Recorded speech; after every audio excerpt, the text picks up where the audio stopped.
بازار سے آگے بڑھی ہوگی کبھی جو مصر کے بازار سے آگے بڑھی ہوگی نظر حسن علی اکبر پا کر رک گئی ہوگی حبیب ایسی بارت داشت میں لکھی گئی ہوگی حبیب ایسی بارت داشت میں لکھی گئی ہوگی نہ ایسا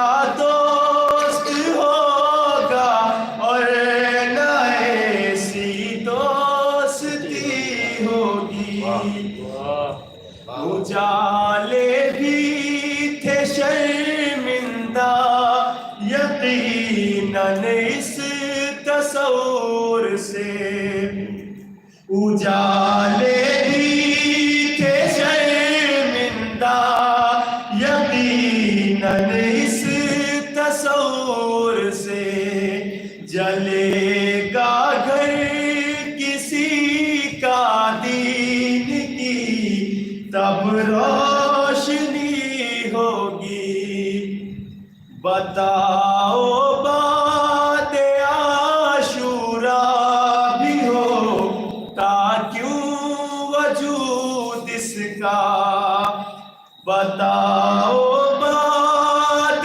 عاشورا بھی ہوتا کیوں وجود اس کا یہ دنیا انتقام شاہ کے خاطر رکی ہوگی مصائب سن کے دعویٰ ہے یہ زہرا اور محسن کے مصائب سن کے دعویٰ ہے یہ زہرا اور محسن کے حلالی ہے تو ان کے دشمنوں سے دشمنی ہوگی عزا کے فرش پایوں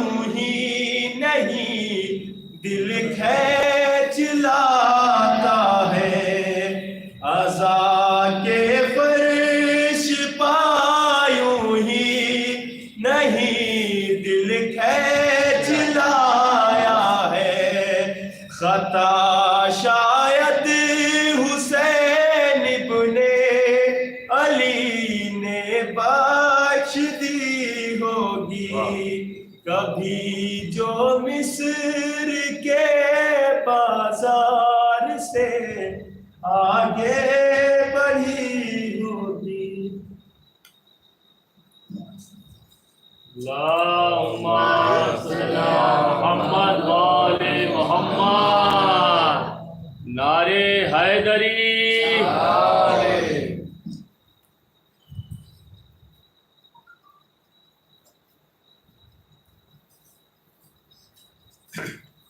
فاتحہ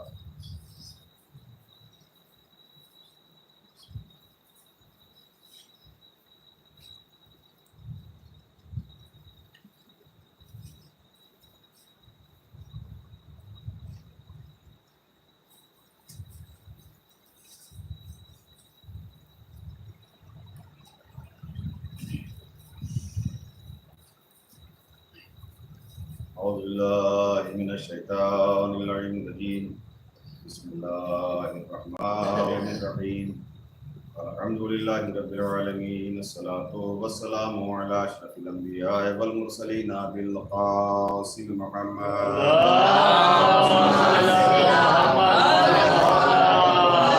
الطیبین الطاہرین المعصومین المظلومین ولعنۃ اللہ علی اعدائهم اجمعین یومنا هذا الى قیام یوم الدین اما بعد فقد قال اللہ سبحانہ تبارک و تعالی فی محکم کتابہ الحکیم بسم اللہ الرحمن الرحیم ان الدین عند اللہ الاسلام صلوات محمد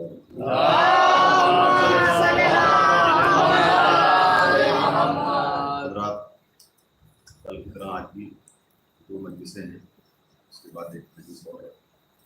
تو وقت جیسا کہ آپ جانتے ہیں بہت زیادہ نہیں لیتا ہوں. کل جہاں تک ہم پہنچے تھے اگر آپ کو یاد ہو اسی سے آگے آج بیان کا آغاز کرنا.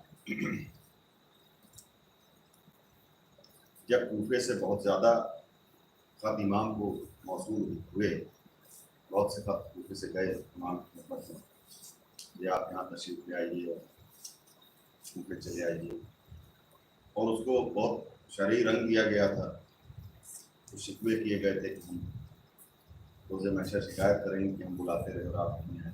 بہرحال تو امام نے اپنے چچا زاد بھائی جناب مسلم ابن عقیل علیہ السلام کو بھیجا کہ اپنا سفیر بنا کے کہ بھائی مسلم آپ جائیے اور وہاں کے حالات جیسے ہوں مجھے لکھیے گا. جناب مسلم مکے سے مدینے آئے، مدینے سے پھر اپنے دونوں بچوں کو لے گئے اور آپ کوفے پہنچیں گے. جب آپ کوفے پہنچ گئے تو کوفے پہنچنے پر سب سے پہلے جس نے بیعت کی وہ جناب مختار ابن ابو زبیر سب سے پہلے بیعت کرنے والے. پھر دھیرے دھیرے لوگ بڑھتے گئے، بیعت کرنے والوں کا سلسلہ لگاتار بڑھتا رہا اور 18,000 پھر اس کے بعد 30,000 تک تعداد پہنچ جاتی ہے روایات کے مطابق کہ اتنے لوگ بیعت کرتے. لیکن کچھ باتیں ایسی تھیں کہ جو ذہن میں کھٹک رہی اور جناب مختار جیسا عقل مند اور ہوش مند انسان وہ اتنی آسانی سے کوفے والوں کو بھروسہ بھی نہیں کرنے والا تھا. تو انہوں نے سوچا کہ کوفے کے باہر جا کے جو دیہات ہیں، جو آبادیاں ہیں شہر کے باہر، وہاں سے کچھ لوگوں کو تیار کر کے لائیں تاکہ جتنی زیادہ تعداد ہو جائے گی اتنا آسان ہوگا نصرت کرنے کے لیے، جناب مسلم کی مدد کرنے کے لیے. کیونکہ ایک طرف آپ جانتے ہیں کہ بہت بڑی حکومت ہے اور دوسری طرف مختصر سے لوگ ہیں. تو اس ارادے سے آپ کوفے سے باہر نکلے اور لوگوں کو جمع کیا اور اچھے خاصے لوگ جمع بھی کر لیے.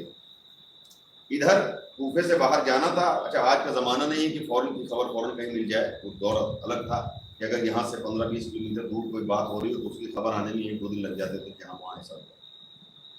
تو حالات جب بگڑے تو جناب مسلم مختار کے گھر سے نکل کر ہانی ابن عروہ کے گھر چلے گئے. ہانی ابن عروہ کو ابن زیاد نے طلب کیا اور بلایا اور پھر ان کے ساتھ جو ہوا وہ آپ سب سن چکے ہیں. جب ہانی بھی شہید کر دیے گئے تو جناب مختار گھر سے نکلے اور پھر کچھ اور چاہنے والے تھے کہ جو شہید ہوئے ہیں، محمد کثیر. پھر انہوں نے اپنے گھر پہ جناب مسلم سے کہا کہ آپ رات گزار لیجیے، ہمارے گھر پہ ٹھہریں. جب ان کے گھر پہ گئے تو ان کو بھی بلایا گیا دربار میں، ابن زیاد کے دربار میں. اور جب ابن زیاد نے بھرے دربار میں ان سے بد کلامی کی تو ان کے بھی حامی اور مددگار لوگ موجود تھے، تو بہت سخت جھڑپ ہوئی دربار میں. آخر کار وہ دونوں بھی شہید ہو گئے. اب جناب مختار کے پاس کوئی گھر نہیں ہے، کوئی رہنے کی جگہ نہیں. جناب مسلم کے پاس کوئی جگہ نہیں رہنے کی، کہاں، اور نیا شہر ہے، انجان شہر ہے. تو آپ نکلے اور پھر وہ آپ روایت سنتے ہیں کہ پھر وہ ایک جگہ دروازے پہ آ کے بیٹھ گئے اور پانی مانگا. یہ سب آپ کے ذہن میں ہوگا. طوا کے مکان کے سامنے آئے، وہاں پانی طلب کیا، طوا نے پانی دیا اور پانی دینے کے بعد کہا کہ آپ اپنے گھر جلدی چلے جائیے کیونکہ کوفے کے حالات ٹھیک نہیں ہیں. اچھا یہاں اتنا سب کچھ ہو رہا ہے، وہاں جناب مختار لشکر کی تیاری کر رہے ہیں کہ زیادہ سے زیادہ لوگ جمع کر کے ہمیں کوفے پہنچ جانا ہے جناب مسلم کی امداد کے لیے، ان کی نصرت کے لیے. اب یہاں جناب مسلم کے ساتھ کیا ہو رہا ہے ان کو کوئی خبر نہیں. الغرض پانی پیا. جب طوا نے کہا کہ آپ اپنے گھر چلے جائیے تو آپ نے کہا کہ میں پردیسی ہوں، میرا گھر نہیں، میں کہاں چلا جاؤں. تو اس نے پوچھا کہ آپ کہاں کے رہنے والے؟ تو بتایا کہ میں محمد مصطفیٰ صلی اللہ علیہ وسلم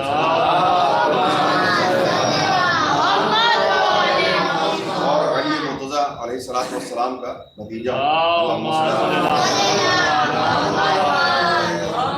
اور حسین علیہ السلام کا چچا زاد بھائی.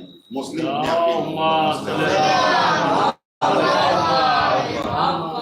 اب اس نے دروازہ کھول دیا، اپنے گھر میں مہمان کیا. اب یہ اس دور کے حالات پر آپ تھوڑا سا غور کریں کہ ماں چاہنے والی ہے اور بیٹا ابن زیاد کا جاسوس نکلا.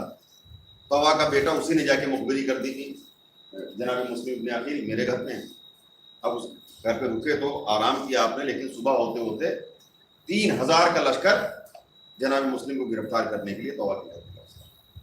آپ نکلے, گھر سے نکلے, تلوار نکالی اور بہت شدید جنگ ہوئی.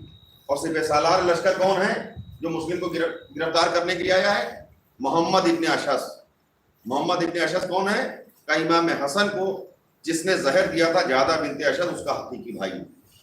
وہ 3000 کا لشکر لے کے آیا جناب مسلم کو گرفتار کرنے کے لیے. اب جو جنگ شروع ہوئی تو ایک طرف اکیلے جناب مسلم ہے, ایک طرف 3000 کا لشکر. کوفے کی گلیوں میں جنگ ہوتی رہی اور محمد ابن اشعث نے ابن زیاد کو کہلا بھیجا کہ اور سپاہی بھیجو, اتنے میں کام نہیں ہونے والا. تو اس نے پوچھا کہ ایک اکیلے کے لیے اتنے سپاہی کی کیا ضرورت ہے؟ اس نے بتایا کہ تم نے کسی معمولی آدمی کے سامنے بھیجا ہے, وہ ہاشمی جوان, اتنا آسان نہیں ہے. اور سپاہی آتے رہے, امداد آتی رہی, لیکن کوئی راستہ نہیں نکلا. تو ایک دھوکے سے ایک گڈھا کھودا گیا, اس کو گھاس پھوس سے ڈھک دیا گیا اور جناب مسلم کو دھوکے سے اس میں گرایا گیا. اور اس کے بعد آپ کو گرفتار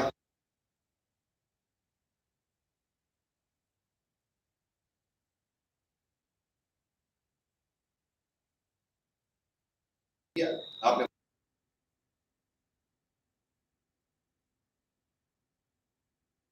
نہیں, جناب مسلم سے کچھ باتیں ہوئیں اور اس کے بعد حکم دیا ابن زیاد ملعون نے کہ ابن دارالعمارہ کی چھت پہ لے جا کر ان کو قتل کر دیا گیا, ان کو اوپر سے نیچے گرا دیا گیا.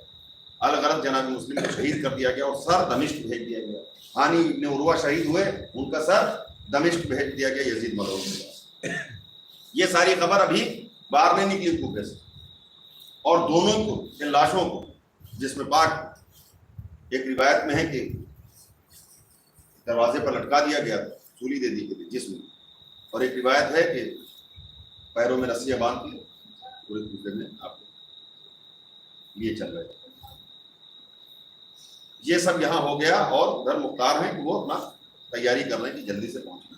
الغرض وہ وہاں سے ایک لشکر لے کے چلے, کوفے کے باہر کے دیہاتوں سے, قصبوں سے جمع کر کے لوگوں کو لے کے چلے. چلنا ہی چاہتے کہ ایک آدمی سے ملاقات ہوئی, اسے پوچھا کہ کوفے کی کیا حالات ہے؟ اس نے کہا مجھے نہیں معلوم. چلے آگے بڑھ گئے, پھر واپس آئے کہ اس نے کوئی جواب کیوں نہیں دیا. پھر آئے پوچھا کون ہو تم؟ تو بتایا کہ میں ابن زیاد کا مخبر ہوں, ابن زیاد کا غلام ہوں. الغرض آگے بڑھے. راستے میں ایک آدمی ملا چلتے چلتے کہ جو نابینا تھا. اس سے پوچھا کہ تم کہاں سے آ رہے ہو؟ تو اس نے بتایا کہ میں کوفے سے آ رہا ہوں. تو آپ نے پوچھا کہ مسلم ابن عقیل کی کوئی خبر ہے؟ تو اس نے کہا چونکہ میں نابینا ہوں, میں نے دیکھا تو کچھ نہیں ہے, لیکن ہاں اتنا ضرور سنا ہے کہ ابن زیاد کی فوج میں اور مسلم میں جنگ شروع ہو چکی ہے. اب یہ سننا تھا کہ بالکل اپنی پوری فوج کو للکارا کہ جتنی جلدی ہو سکے ہمیں مسلم تک پہنچ جانا ہے, ان کی امداد کرنا ہے, اور ان کی امداد کرتے ہوئے رسول اللہ کے سامنے سرخرو ہونا. یہ ارادہ کر کے آگے بڑھے. راستے میں تھوڑی دور پہنچے تھے کہ 4-5 لوگ بیٹھے ہوئے تھے, کچھ شعر پڑھ رہے تھے, اشعار پڑھ رہے تھے عربی میں.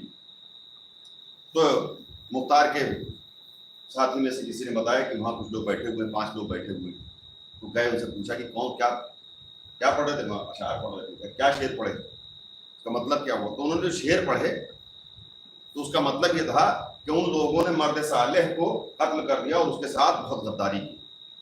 جب یہ شعر, حالانکہ شعر پڑھنے والے کچھ اور سمجھ کے پڑھ رہے تھے, لیکن جب ان کو یہ مطلب سنا انہوں نے تو ان کا دل گھبرانے لگا, اور اپنے ساتھیوں سے کہا جلدی چلو, مجھے بڑی بے چینی ہو رہی کہ یہ جو شعر جب سے سنے ہیں خدا نہ کرے کہیں وہاں ایسا کوفے میں کچھ ایسا نہ ہو گیا.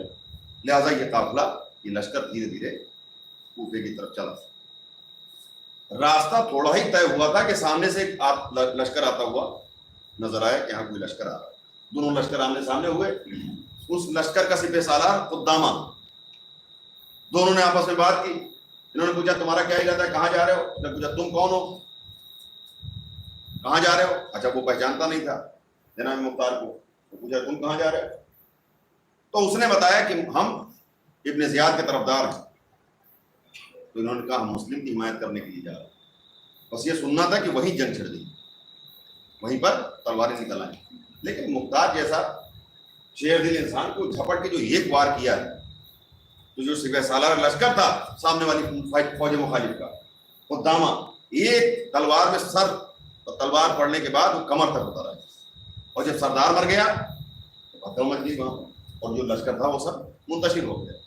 اب یہ تیزی کے ساتھ لے کے لشکر کو چل رہے ہیں کہ کتنی جلدی ہو سکے ہم وہاں پر کوفے میں داخل ہو جائیں، جناب مسلم کی امداد کریں، ان کی نصرت کریں۔ کبھی بہت دیر نہیں ہوئی تھی، بہت زیادہ راستہ طے نہیں ہوا تھا کہ ایک آدمی بنی اسد کا ایک قبیلے کا ایک آدمی آتا ہوا دکھائی دیا۔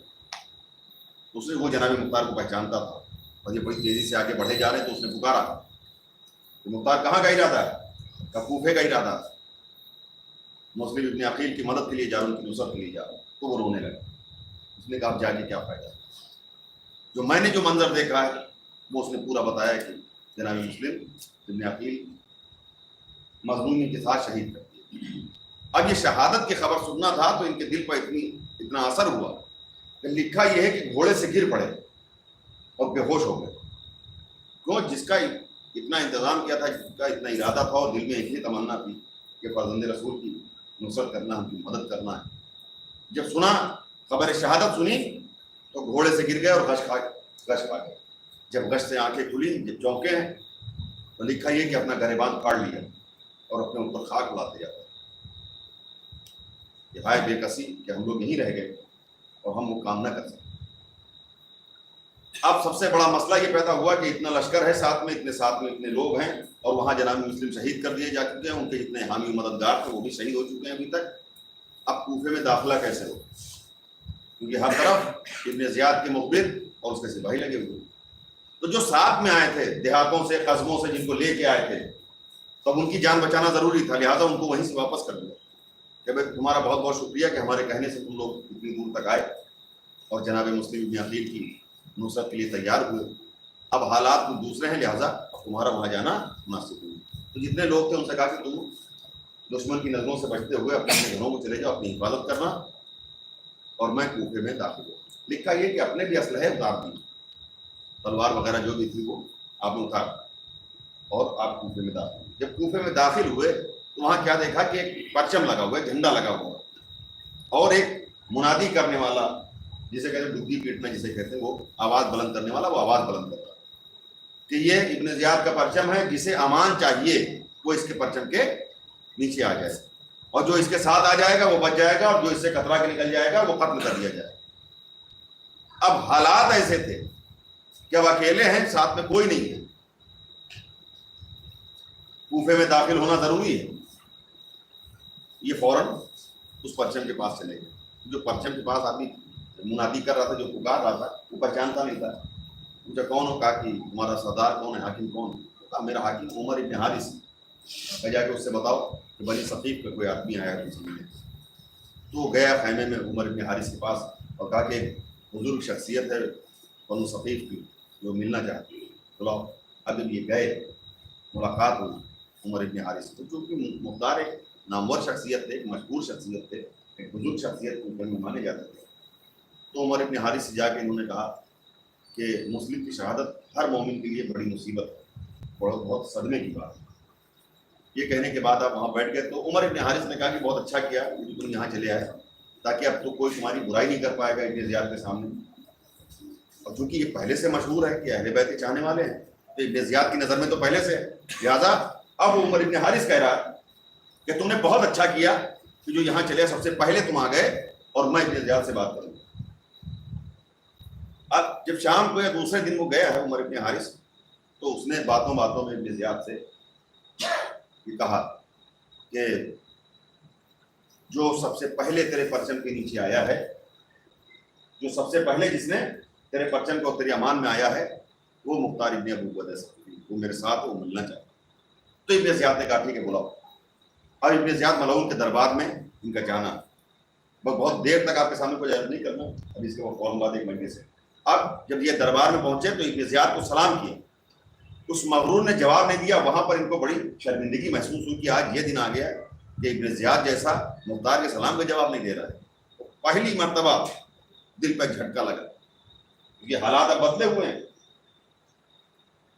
جب سلام نہیں کیا، ایک کونے میں جا کے بیٹھ گئے، تو ابن زیاد نے کہا کہ تمہیں اتنی بھی تمیز نہیں ہے کہ بغیر پوچھے بیٹھ جائے. اب یہاں سے بات تو نعمان جو دربان تھا ابن زیاد کا وہ بھی مختار کو جانتا تھا. اس نے مختار کے بارے میں کان میں کہا ابن زیاد کی بہت ہوشیار اور بہت عقل مند آدمی, بہت محتاط رہنا. جب عمر ابن حارث جو لے کے گیا تھا اس نے کہا کہ سب سے پہلے یہی آدمی آیا ہے, لہذا بات درگزر کرو. کہا ٹھیک ہے. اتنے میں دربار سے رونے کی آوازیں آنے لگی. اب دیکھیے حالات کیسے بدلتے جاتے ہیں, اور ان حالات میں زندہ رہنا بڑا کمال تھا کہ جو اہل بیت کے چاہنے والوں کے لیے جو حالات بنے ہوئے تھے اس میں سانس لینا بڑا کمال تھا. اور مختار تو بڑے مشہور تھے اہل بیت کی محبت میں, تو ان کا زندہ رہنا یہ تو اور بھی زیادہ مشکل ترین کام تھا اس دور میں. جب رونے کی آوازیں آئیں تو ابن زیاد نے پوچھا دیکھو کون رو رہا ہے, تو وہ عورتیں اور بچے لائے گئے. کیوں رو رہے ہو؟ مختار بھی سامنے بیٹھے ہوئے ہیں. اب وہ کہ میں نوفل کی بیوہ ہوں, یہ بچے ہیں, اور مختار نے 20 لوگوں کو قتل کر دیا. ابھی یہ بیٹھے ہی ہیں, بات ابھی درگزر ہوئی ہے کہ وہ جو باہر کوفے کے باہر جو جھڑپ ہوئی تھی اس کے گواہ یہاں پہلے پہنچ گئے. اس نے کہا کہ مختار نے 20 آدمیوں کو قتل کر دیا, اپنے شوہر کو قتل کر دیا. اور جب خبر نکالی گئی تو پتہ چلا کہ جو لشکر کا سردار ہے اسے قتل کر دیا. تو ابن زیاد نے پوچھا کہ تم نے کیوں قتل کر دیا؟ تو جناب مختار نے کہا اس میں میری کوئی غلطی نہیں ہے, میں کوفے آنا چاہتا تھا اور وہ راستہ روک کے کھڑا تھا, مجھے راستہ بنانا تھا لہذا میں نے مار دیا. تو اس کو کیا حق تھا جو میرا راستہ روک دے؟ اب ابن زیاد بھی غصے میں آ گیا. وہ ملعون کہتا ہے کہ تجھے مارنا تھا تو ایک آدمی کو مارتا, 20 آدمیوں کو کیوں مار دیا؟ اب یہ بات ہو ہی رہی. ابن زیاد نے کہا جناب مختار کے بارے میں کہ ملعون تو نے 20 آدمیوں کو کیوں مار دیا؟ یہ سننا تھا کہ وہ غیرت مند آدمی کہ جس کا مطلب سکہ چلتا ہو, جس کے تلوار کے لوگ مطلب مثالیں دیتے ہیں. بس ان کو بھی طیش آ گیا. طیش آنے کے بعد کھڑے ہوئے. اس نے جناب مختار کو ملعون کہا تھا, انہوں نے پلٹ کے جواب دیا, اس کو اس سے زیادہ سخت لے گئے. انہوں نے کہا ملعون کتے, تو مجھے ملعون کہہ رہا ہے؟ اب اپنے دربار میں اپنی حکومت میں کوئی اس طرح سے دندان چکن جواب پائے گا تو وہ آگ ببولا ہو. وہ چاہتا ہے کہ قتل کر. اس نے ایک روایت میں کہ دوات جو رکھی تھی وہ دوات ماری, ان کی یہاں پر زخم ہو گیا. ایک روایت ہے کہ چھری ماری. چھری مارنا تھے کہ جھپٹ کے سپاہی سے تلوار لی اور تلوار لے کے ابن زیاد کی طرف دوڑے, چاہتے کہ اسے قتل کر دیں. تو لکھا یہ کہ مختار کے ہاتھ میں تلوار دے کے وہ بھاگا ہے وہاں سے, لیکن اب دربار اس کا ہے, لوگ اس کے ہیں, چاروں طرف سے گھیر کے جناب مختار کو پکڑ لیا گیا اور اس نے حکم صادر کر دیا کہ نہیں قتل کر دیا جائے. اب مسئلہ بہت سنگین ہو گیا. اب یہ ہمت کی بات کہ کہاں کھڑے ہیں, لیکن پھر بھی اب یہ دبدبا دیکھیے کہ وہ حاکم ہے لیکن ان کے ہاتھ میں تلوار دیکھ رہا ہے تو اپنے لوگوں میں اتنا خوف زدہ ہے. ذرا سوچیے کہ دوسروں کا کتنا خوف ہوگا, کتنا دبدبا رہا ہوگا. اب اس نے کہا کہ ان کو قتل کر دیا جائے. تو عمر ابن حارث اور یہ نعمان وغیرہ کچھ لوگ تھے, تو انہوں نے کہا کہ نہیں قتل نہ کرو, جن کے باپ کی بڑی خدمات ہیں ابو عبیدہ ثقفی, اور پھر رشتہ داری کا بھی بیچ میں لا کے دی کہ فلاں ان کے بہنوئی ہیں, فلاں ان کے بہنوئی, وہ ساری بات ان کو قید میں ڈال دیا. اب یہاں کوفے میں جو خالص گنتی کے چند لوگ اہل بیت کے طرفدار تھے وہ سارے کے سارے یا تو شہید ہو چکے ہیں یا قید میں ہیں. ان میں سے ایک بھی ایسا نہیں ہے کہ جو باہر. ادھر امام حسین علیہ السلام وہ مکے سے کوفے کی طرف روانہ ہو چکے ہیں, وہاں سے وہ چل چکے ہیں. ادھر مسلم شہید ہو گئے, ہانی شہید ہو گئے, محمد و کثیر شہید ہو گئے, عبداللہ یکتر شہید ہو گئے, اور جتنے بھی اور بھی کچھ چاہنے والے تھے وہ شہید ہو گئے. یا جو بچے میثم تمار قید میں ہیں, کمائل قید میں ہیں, اور وہیں جناب مختار کو بھی قید میں کی سختیاں برداشت کرنی. اب جب قید میں پہنچ گئے, بس بات ختم نہیں کرا, بات مکمل ہو گئی. اب جب یہ قید میں پہنچے, اب یہاں سے سمجھیے اصل میں شروعات ہو رہی ہے, کل سے انشاءاللہ آپ سنیں گے. اب جب یہ قید میں پہنچے تو وہاں میثم تمار سے ملاقات ہوئی, جو میں بتا چکا ہوں پہلی میں تھوڑا سا اس کا ذکر کیا. وہاں میثم تمار سے ملاقات ہوئی.